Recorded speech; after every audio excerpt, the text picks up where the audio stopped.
भगवान राम विचार करते हैं, जीतने के बाद मर्यादा नहीं है, अरे अपने से छोटे को से हार जाने में ही अपना बड़प्पन है। राम जी गए और जैसे ही गए सारे मित्रों ने उत्साह भरा, भरत भैया पकड़ो पकड़ो पकड़ो, जाने न पाए। और जैसे भरत ने से हाथ उठाया ही कि राम जी जानबूझकर रुक गए, सांस टूट गई, खड़े के खड़े रह गए। और सारे मित्रों ने तालियां बजाकर उत्साह, अरे भरत जी जीत गए, राम जी हार गए, राम जी हार गए, राम जी हार गए। राम जी के हारने पर आकाश मंडल में 33 करोड़ देवता पुष्पों की वर्षा करते हैं। धन्य है राम, ऐसा स्वभाव जीवन में कभी न देखा, अस स्वभाव अरे कहूं सुने न देखूं, और जिमी खगेश रघुपति कर लेख्यूं। और सारे लोग जब भरत की जय जयकार कर रहे थे तो मेरे राम जी भी पीछे न रहे, और राम ने स्वयं हारने के बाद भी भरत के जीतने की खुशी में राम जी के मुंह से भी निकल रहा है, भरत भैया की जय, भरत भैया की जय, भरत भैया की जय। इतना कहा ही नहीं, राम जी ने भरत को गोद में उठा लिया। सारे मित्र वर्ग के लोग भरत की जय जयकार करते हुए आए राजमहल के पास।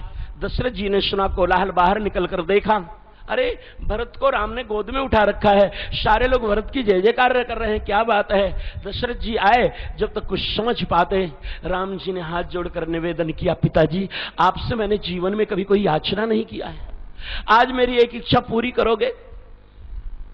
दशरथ ने कहा, बेटा तुमने मांगा ही कब कि मैंने तुम्हारी बात न मानी, बोलो क्या चाहिए तुम्हें। सज्जनों, ये राम का जीवन दर्शन है, ये राम का जीवन दर्शन है। राम जी ने कहा, पिताजी मुझे और कुछ नहीं चाहिए, आज अपने हारने की खुशी में और भरत के जीतने की खुशी में थोड़ी देर के लिए अयोध्या का राजकोष खोल दिया जाए। राम अपने दोनों हाथों से अयोध्या का राज्य खजाना लुटाकर यह बताना चाहता है कि आज मैं अपने भरत से हार गया हूं, आज मैं भरत भैया से हार गया हूं। भरत ने जब ऐसा सुना खड़े हो गए मौन होकर, पूछना चाहते, राघव ऐसा क्यों करना चाहते हो, ऐसा क्यों करना चाहते हो, क्या बात है। राम जी कहना चाहते हैं, भरत तुम नहीं समझोगे, अरे भैया भरत, अंतिम भाव विनय के समुद्र का, अरे भैया भरत तुम नहीं जानते, ये खेल तो केवल एक छोटा सा उदाहरण था, पूरा का पूरा खेल तो अभी बाकी है, और इसी छोटे से परिणाम के बाद उस बड़े खेल का पता चल जाएगा। भरत ने लगता है मूक प्रश्न किया, कौन सा बड़ा खेल। सज्जनों, राम जी ने कहा, भरत यही अयोध्या एक दिन खेल का मैदान बनेगा। मेरे भरत भाई, जैसे आज इस कबड्डी के खेल में तुम विपक्षी बन करके मेरे खेल को तुमने पूर्ण किया है, मेरे भाई भरत एक दिन अयोध्या का राज्य खेल बनेगा, और ये अयोध्या के राज्य रूपी खेल को प्राप्त करने के लिए, जीतने के लिए भरत एक तरफ मैं पक्ष में रहूंगा, उस दिन भी मेरे भैया भरत तुमको मेरा विपक्षी बना पड़ेगा। लेकिन याद रखना, आज जैसे इस कबड्डी के खेल में मैं तुमसे हार गया और मैंने तुमको जिता दिया है, ऐसे ही जब अयोध्या के राज्य का खेल आएगा भरत, तो उस दिन भी राम तुमसे हार कर 14 वर्ष के लिए वनवास चला जाएगा, लेकिन अपने भरत को सदैव जीतता हुआ देखकर अयोध्या की राजगद्दी के लिए निश्चित कर देगा। आज राम ने जब ऐसा कहा, भरत की आंखें सजल हो गईं। भरत ने कहा, बस करो राघव, इसके आगे मैं कुछ नहीं सुन सकता, और दौड़ करके राम के चरणों को पकड़ लिया। सज्जनों, माताओं, बहनों, यह है भरत के विनम्रता का समुद्र। भरत विनय अरे गुणशील बड़ाई, और भायप भगति भरोस भलाई, और कहत शारदो करमति ही चे, और सागर सीप की जाही उलीचे। यह है भरत का छोटा सा चरित्र। इस भरत के चरित्र में विशाल रूप से तो गोते हमारे आचार्य कौशिक जी महाराज लगवाएंगे, जो वास्तव में जिनकी चाहे राम कथा हो, चाहे श्रीमद् भागवत कथा हो, चाहे शिव महापुराण हो, 18 पुराणों में किसी भी ग्रंथ के ऊपर, किसी भी पंथ के ऊपर और किसी भी संत के ऊपर बोलना हो, वास्तव में यह एक ऐसे दिव्य महापुरुष हैं जिनका एकाधिकार है किसी भी ग्रंथ पर बोलने के लिए। मैंने ऐसा सुना है, इससे ज्यादा मैं क्या कह सकता हूं। आज समय धीरे धीरे अपना कार्य कर रहा है और समय ये बता रहा है कि बहुत देर तक मेरा आपका साथ न रह सकेगा। सज्जनों, ये विराट यज्ञ हो रहा है और जानते हो यज्ञ का अर्थ क्या है? यज्ञ साक्षात भगवान का ही स्वरूप है। यज्ञ के कितने अंग हैं जानते हो? हवनात्मक, प्रवचनात्मक, जपात्मक और हवनात्मक। और यहां सभी प्रकार का जो यज्ञ का अंग है वो परिपूर्ण दिखाई पड़ रहा है। बालाघाट में प्रवेश करने से लेकर यहां तक जो दृश्य दिखाई पड़ा वास्तव में अद्भुत है, अद्भुत है, अद्भुत है। या तो मैंने कुछ समय पहले आप आचार्य कौशिक के इस विराट कार्यक्रम में मैं दूसरी बार आया हूं, या तो श्रीधाम वृंदावन में आपने विगत 2-3 वर्ष पहले जब वृंदावन का बैठक कुंभ थी तो उस समय आपने विराट आयोजन किया था जो पूरे विश्व में चर्चा का विषय बना। और वहां भी ऐसा संयोग था कि समापन में मेरा आगमन हुआ और आज यहां आपके बीच में मेरा आना हुआ है। यज्ञ जगदीश का है और जनता जनार्दन के रूप में होती है, यही मैंने आज तक सुना है। सज्जनों, शासन का प्रतिनिधित्व करने वाले हमारे मंत्री महोदय भी अच्छे रूप में यहां लगे हुए हैं, शासन प्रशासन भी अच्छे ढंग से लगा हुआ है। लेकिन याद रखो, यज्ञ की आहुति में सारा संसार लगा हो, भोजन सारा संसार कर रहा हो, लेकिन पेट नारायण उसी का भरेगा जो उठाकर स्वयं अपने मुंह से अपने मुंह में निवाला डालेगा। बात आप समझ गए होंगे। अभी मैं जो चर्चा कर रहा था भरत के जीवन का सबसे जो सबल पक्ष है, भरत ने केवल देना स्वीकार किया है, देना स्वीकार किया है, पाने की जीवन में कभी कोई अपेक्षा नहीं रही। आज इतने बड़े विशाल जनसमूह में यज्ञ धीरे धीरे अपने पूर्णाहुति की ओर बढ़ रहा है और जानते हैं इस यज्ञ में देश के बड़े बड़े मूर्धन्य महापुरुष, विद्वान, संत, ब्राह्मण, याज्ञिक कर्म करने वाले, वैदिक, सारे का सारे लोगों का आगमन हुआ है। बालाघाट का यह विराट यज्ञ पूरे विश्व में चर्चा का विषय बने, इसके लिए आवश्यक है कि यहां की जनता जनार्दन तन से, मन से और धन से पूरे ढंग से समर्पित होकर के सहयोग करके इस यज्ञ को सफल बनाएं। बस यही मेरा आपसे कहना है, क्योंकि जैसे बूंद बूंद से घड़ा भर जाता है वैसे ही नारायण, एक बात बताएं, एक बार देवता दानव मानो तीनों ने तप किया, भगवान प्रसन्न हुए, तीनों के पास पहुंचे, बोले बोलो वरदान मांगो, क्या चाहिए? बोले महाराज आपकी इच्छा जो हो। और जानते हो तीनों को एक एक अक्षर का दान कर दिया, दा दा दा। तीनों ने कहा महाराज ये तीनों अक्षर हम लोगों के लिए एक ही जैसे हैं, तीनों हम 3 कैटेगरी के लोग हैं। बोले हां। बोला तीनों का क्या अर्थ है? दैत्यों को भगवान ने कहा तुम बहुत निर्दयी होते हो, ध्यान से सुनना, तुम बहुत निर्दयी होते हो, इसलिए तुम्हारे दा का अर्थ है तुम दयावान बनो, जीवों के ऊपर दया करो, तुम्हारे दा का अर्थ यह है। देवताओं ने कहा महाराज मेरे दा का अर्थ क्या है? देवताओं ने कहा दा का अर्थ क्या है? तो भगवान ने कहा अरे देवताओं, तुम्हारी समग्र इंद्रियां सदैव भोगों में लिप्त रहती हैं, इसलिए तुम्हारे दा का अर्थ है तुम अपनी इंद्रियों का दमन करो, अर्थात इंद्रियों पर नियंत्रण करो, तब तुम्हें जीवन में सुख और चैन की प्राप्ति होगी। तब मनुष्यों ने हाथ जोड़कर कहा भगवान मेरे लिए क्या आदेश है? मेरे दा का अर्थ क्या है? ठाकुर जी ने मुस्कुराते हुए कहा तुम्हारे दा का अर्थ है हे संसार के समग्र मनुष्यों, अथवा यहां तो पूरी दुनिया देख रही है, विशेषकर बालाघाट के इस यज्ञ में सेवा सहयोग करने वाले लोगों के लिए जो मनुष्य के दा का अर्थ है, भगवान ने कहा हे मनुष्यों तुम्हारे दा का अर्थ है तुम दा माने दान करो, जब तक तुम दान नहीं करोगे तब तक तुम्हारा कल्याण दानम दुर्गति नाशनम। मैं नहीं कह रहा हूं, ये ग्रंथों की मान्यता है। पुराणों में तो इतना वर्णन आया है, मैं उस चर्चा को नहीं कहूंगा।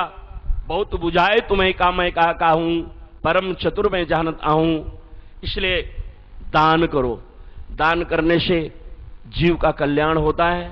और अच्छे ढंग से मैं तो आपके बीच से आज निकल जाऊंगा, लेकिन यज्ञ की पूर्णाहुति तक सारे लोग जितना ज्यादा से ज्यादा हो सके सेवा सहयोग करके यहां से आए हुए अतिथियों को, ब्राह्मणों को, संतों को सबका सम्मान करते हुए भेजें सज्जनों।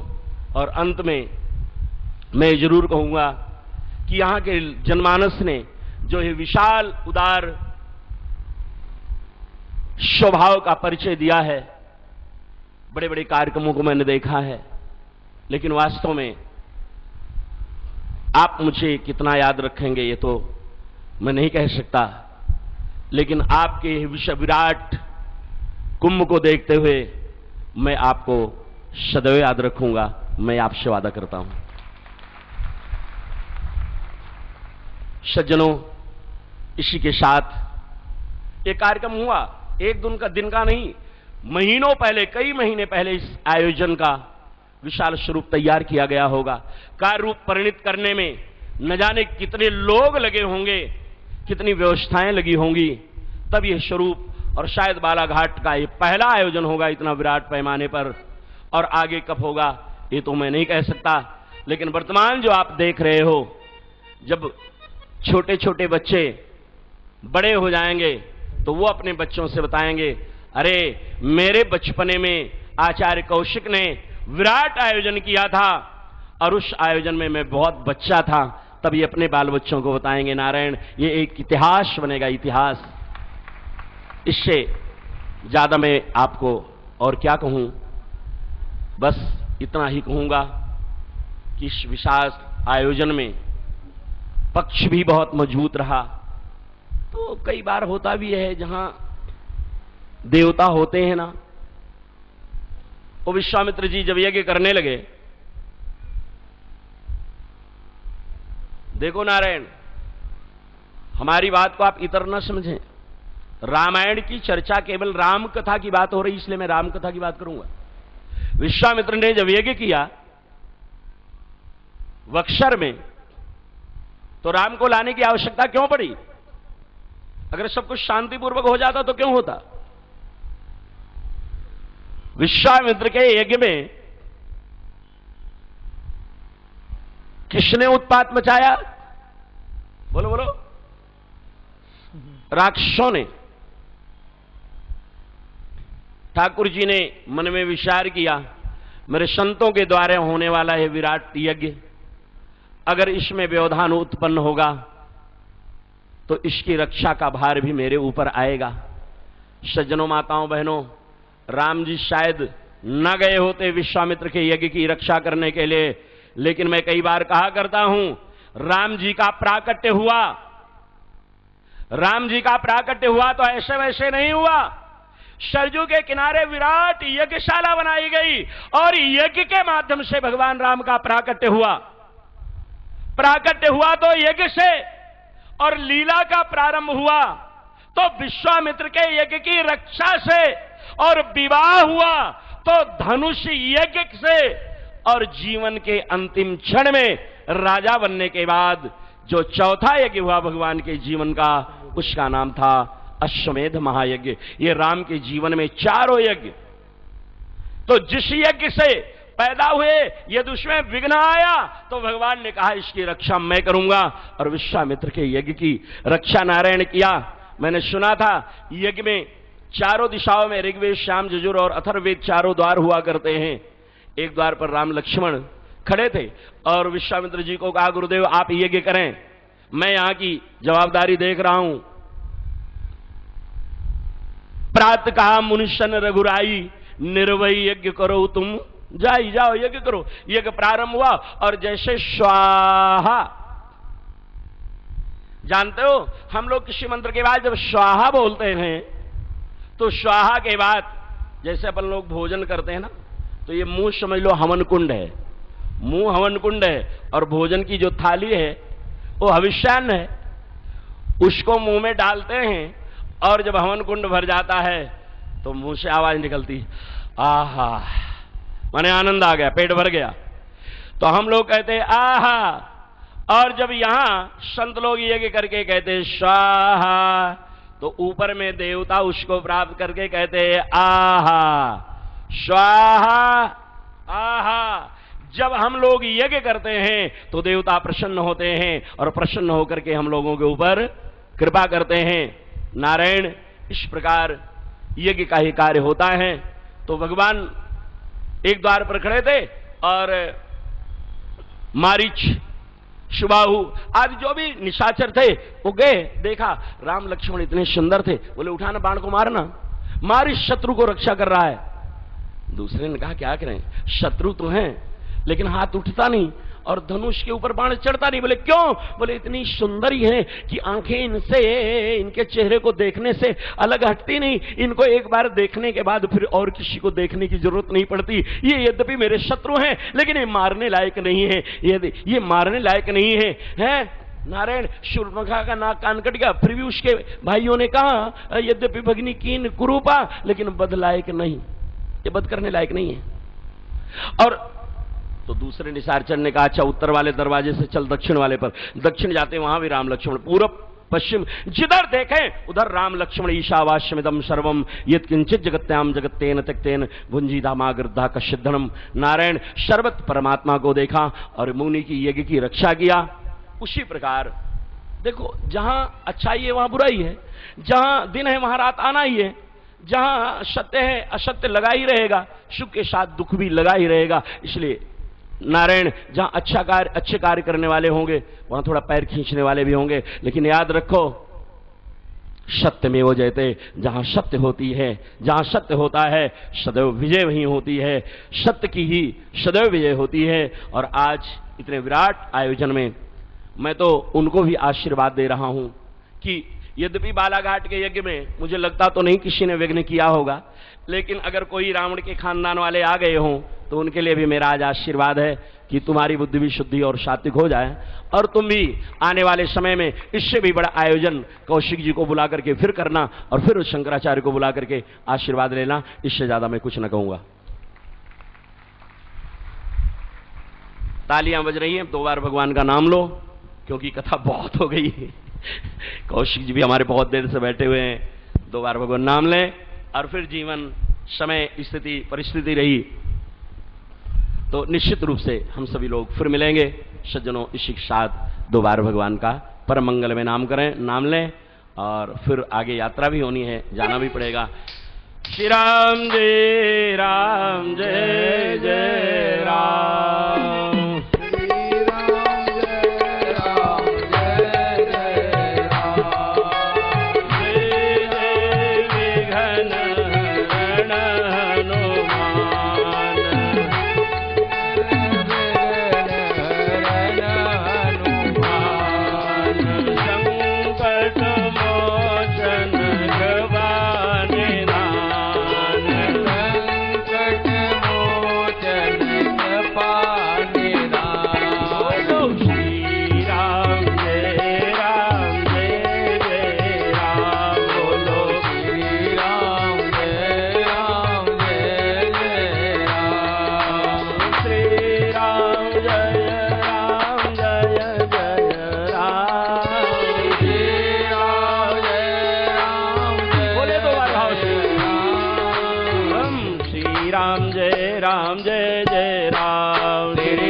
करके बोलो, पूरी दुनिया तुम्हारी आवाज सुन रही है। इतने लोग हो और हमारे वृंदावन में जब रास लीला होती है तो सखी आती है मंच पर कहती है जय के नाम पर बोलते हैं, ऐसा बोलती।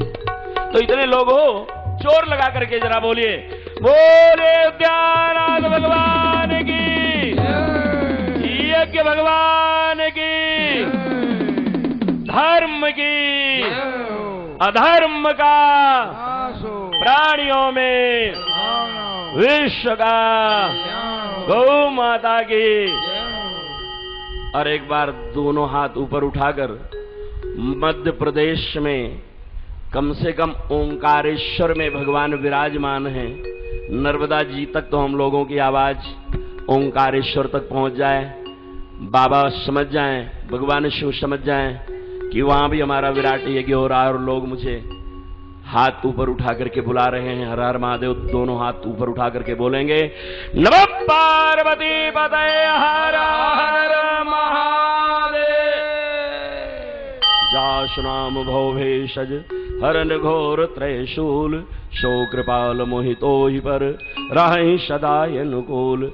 सर्वे भवन्तु सुखिनः सर्वे सन्तु निरामयः, सर्वे भद्राणि पश्यन्तु मा कश्चित् दुर्भाग् भवेत्। ओम शांति शांति शांति।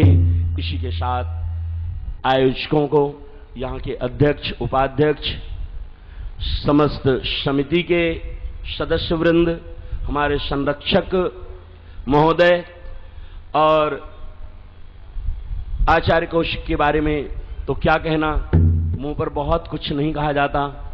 इनके लिए तो मैं ही इतना कहूंगा कि भगवती सरस्वती की असीम अनुकंपा इनकी वाणी में सदैव विराजमान रहे, ताकि पूरे विश्व में इनके द्वारा राम और कृष्ण कथा की भक्ति की गंगा ही निरंतर प्रवाहित होती रहे।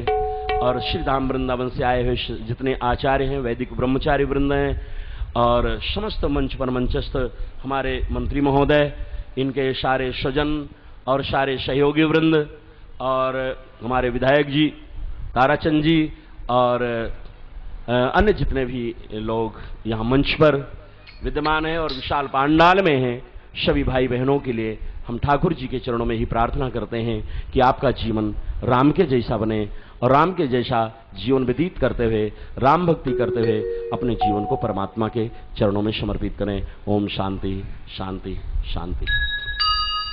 पूज्य अनंत विभूषित शक्ति पीठाधीश्वर जगत गुरु शंकराचार्य जी, स्वामी श्री शारदानंद सरस्वती जी महाराज के श्री चरणों में हम माथा झुका के प्रणाम करते हैं। उनके आशीर्वचन निसंदेह उसका कुछ अंश भी हम सब लोगों ने अपने जीवन में धारण किया तो मानव जीवन धन्य होगा। हम गुरु का कभी आभार व्यक्त कर ही नहीं सकते। हम जगत गुरु शंकराचार्य जी से यही निवेदन करना चाहेंगे कि आपका आशीर्वाद, आपका स्नेह, आपका प्यार हम पर बना रहे और जब कभी अवसर आए तो पुनः हमारे बालाघाट पधार कर हमारा मार्ग प्रशस्त करें। यही निवेदन करते हुए मैं उनके चरणों में अब पुनः पूरी मध्य प्रदेश सरकार की ओर से उनका अभिनंदन करता हूं, उनका स्वागत करता हूं, उन्हें प्रणाम करता हूं। हमारे आज राम कथा का वाचन का, इस भगवत महापुराण का रुद्राभिषेक ये महायज्ञ का 8वां दिन है और कलश यात्रा 9 तारीख से यदि हम जोड़े तो 9 दिन हो गए। पूज्य जगतगुरु शंकराचार्य जी आज इस राम कथा के आयोजन के निमित्त 9 दिन पूरे हो गए और 4 दिन बाकी हैं। लेकिन जिस तरह से बालाघाट में भक्त जनों का, माता बहनों का, श्रद्धालु भक्तों का एक तरफ से सैलाव उमड़ा है, ऐसा लगता है कि हमारा यहाँ पे सामाजिक कुंभ बालाघाट में लग चुका है, पूरे सर्वहारा समाज का कुंभ लग चुका है। मैं एक बात कहना चाहता हूं, पूज्य कौशिक जी महाराज के अंतर मन का संकल्प अभी रामकिशोर जी कावरे और हमारी बहु कीर्ति कावरे यहाँ बैठी हैं, वे आकर के गुरु जी से आशीर्वाद प्राप्त करें। उन्हीं के विधानसभा क्षेत्र में आज के 1.5 साल पहले यह भाव गुरुजी के मन में आया और मुझे कहा कि आपको संयोजक बनना है। उसके बाद उज्जैन में गुरुजी का आदेश हुआ, इतना बड़ा महान कार्य, ये जो हमारी आयोजन समिति अथवा आयोजन समिति का अध्यक्ष गौरी शंकर बिसेन के लिए असंभव है। यह काम सिर्फ आप ही संभव कर सकते हैं और आप नित्य कर रहे हैं। योजना है गुरुजी की 1.25 करोड़ प्रतिदिन पार्थिव शिवलिंग का निर्माण हो आपके हस्ते, वह पूरा हो रहा है। पेंडाल छोटा पड़ गया है, आज पेंडाल बड़ा किया जा रहा है। प्रातः 6 से रात के 8 बजे तक शिव भगवान की पिंडियां बनाई जा रही है। जरूरत पड़ेगी तो हम 24 घंटा अनवरत भगवान भोलेनाथ की शिवलिंग बनाएंगे और 11 करोड़ पार्थिव शिवलिंग का निर्माण के लक्ष्य को पूरा करेंगे। मैं जगत गुरु शंकराचार्य जी के सामने पूरे बालाघाट और इस पेंडाल में सारे हिंदुस्तान से, भारतवर्ष से आए हुए नर नारियों की ओर से, भक्तों की ओर से आपको वचन दोहराना चाहता हूं। अब आज हमारे बीच में हमारे जगत गुरु शंकराचार्य को लेकर आने वाले सारथी, मेरे मित्र, मेरे प्रभार के विधायक, मेरे बहुत प्रिय विधायक ताराचंद जी बाबरिया आए और यहाँ पे हमारे दोनों गुरुजनों का आशीर्वाद प्राप्त करें। इसी के साथ डॉक्टर प्रमोद राय परासिया के, वे भी आए, हमारे दोनों गुरुजनों से आशीर्वाद प्राप्त करें। हमारी रमेश भट्टेरे जी हमारे विधायक विकास यात्रा से आए हुए, वे भी आए, आशीर्वाद प्राप्त करें। और मैंने जैसा कहा बालाघाट में मैं तो कहना चाहता हूं, इसी स्थान से पूज्य कौशिक जी महाराज जी थोड़ा ध्यान दें, इसी स्थान से मध्य प्रदेश के मुख्यमंत्री, इसी स्थान से शिवराज सिंह जी चौहान ने मेरे प्रस्ताव का समर्थन करते हुए ये घोषणा की थी कि बालाघाट में कृषि महाविद्यालय खोला जाएगा। उस महाविद्यालय के खोलने के द्वार खुल चुके हैं और कृषि की तरक्की के लिए बालाघाट में 1 जुलाई से सब कुछ अनुकूलता हुई तो हमारे बच्चे कृषि महाविद्यालय में पढ़ाई करेंगे। ये इस पुण्य भूमि का ही प्रतिफल है। आरती का सभी गायक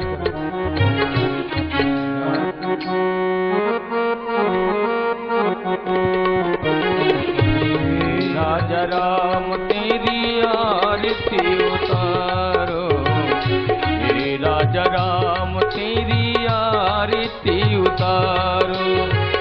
आरती उतारो तो पे तन मन बारो, आरती उतारो तो पे तन मन बारो। हे राजा राम तेरी आरती उतारो, हे राजा राम तेरी आरती उतारो। अनक सिंहासन राजत जोरी, दशरथ नंदन जनक किशोरी। पाम भाग सोवित जग जननी, चरण विराजत सुत अंजनी। राजा राम